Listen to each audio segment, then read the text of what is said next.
Gabi. 1,001, Gabi ng Arabiya.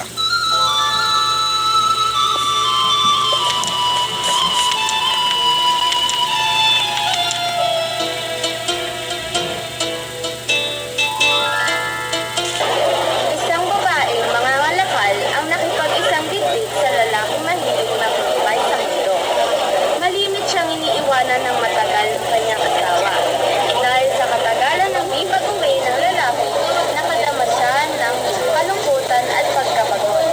Umibig siya sa isang lalaking mas bata sa kanya. Isang araw, isang lalaki ang nagsampa ng reklamo laban sa lalaking kanyang inibig at pinakulong siya. Nang malaman ng babae ang tungkol dito, agad siyang nagbihis ng pinakamaganda niyang damit at pumunta sa hepe ng pulisya. Bumati siya at sinabi, "Kapatid ko ang lalaking kinulong niyo. Kinulong sa walang kinakilala. Subalit ang lalaking tumistigo ay nagkamali. Wala na akong kasama. Nagpapakawa ko!" Nang marinig ng pulis ang kanyang pagmamakaawa at nakita ang kanyang ayos, umibig ito sa kanya. Sabi nito, "Pumunta ka sa aking tahanan hanggang sa may labas ko ang iyong kapatid. Tutulungan ko siya. Maliban kung sasama ka sa akin, tutulungan ko." Pinagpalit ko maganda. Dahil gusto nila ako kahit siguro at basta magtrabaho kung kailangan. Saan ba ang iyong tahanan? Tanong nito, at itinuro ng babae ang bahay at nagbigay ng oras para sa nagpunta. Humingi rin siya ng tulong sa kadi. "Oh, Diyos ko! Kadi! Tulungan mo po ako!" "Oo, sige." Sagot nito at siya'y nagpatuloy. "Sino may kadudungan nito?" "Meron akong kapatid.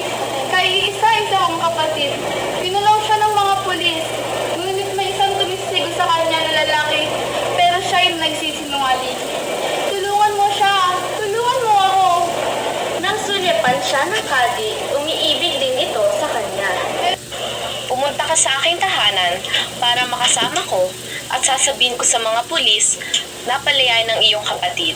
Kapag nalaman ko kung magkano ang kabayaran para sa kanyang kalayaan, babayaran ko ito ng sarili kong pera. At sinabi niya na, "Kung magiging mabait ka sa akin." Sumagot ang kadi. Kung hindi ka papayag, makakaalis ka na at huwag mo kong sisihin. "Kung iyan ang gusto mo, mas maganda at pribado sa aking tahanan. Hindi tulad sa inyo na maraming kasambahan at maraming makakaistorbo sa akin. At saka pa, hindi ko naman ako masamang tao eh. Ginagawa ko lamang ito kapag ito'y kinakailangan Saan ang bahay mo? sa ganitong lugar." Sinabi niya ang takdang araw at oras ng kanyang pagpunta. Pumunta rin siya at humingi ng tulong sa vizier na palayain ang kanyang kapatid sapagkat lubhaan niya itong kailangan, subalit may ibinigay rin itong kondisyon.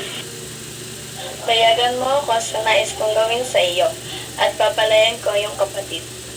Sumagot siya, "Kung talagang gusto mo, doon na lamang tayo sa ating tahanan. Hindi naman gano'n kalayuan ang aking tahanan. Doon, tayo lamang dalawa. Saan ang bahay mo? Sa ganitong lugar." At nagtakda ang babae ng oras at araw na una. Mula rito ay pumunta siya sa hari.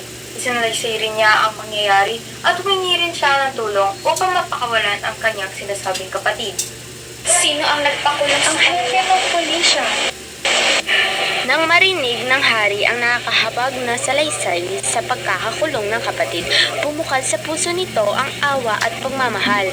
Sinabi nito na sumama sa kanyang tinutuluyan at upang matulungan siyang palayain ang kapatid. Subalit ang kanyang sinabi, "O mahal na hari, madali lang para sa iyo ang lahat. Wala akong magagawa kapag iyong binustop. Subalit, malaking karangalan kung pupunta tayo sa aking tahanan." Siya'y pumayag. Sinabi ng babae ang lugar at oras ng kanilang pagtatagpo at gaya ng oras na sinabi niya sa una tatlong lalaki. Mali siya at bumanap ng isang karpentero at sinabi nito, Paggawa mo ako ng isang cabinet na may 4 na compartment.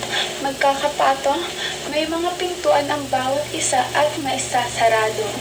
Malaman ko lang ang presyo nito at ang aking babayaran kaagad.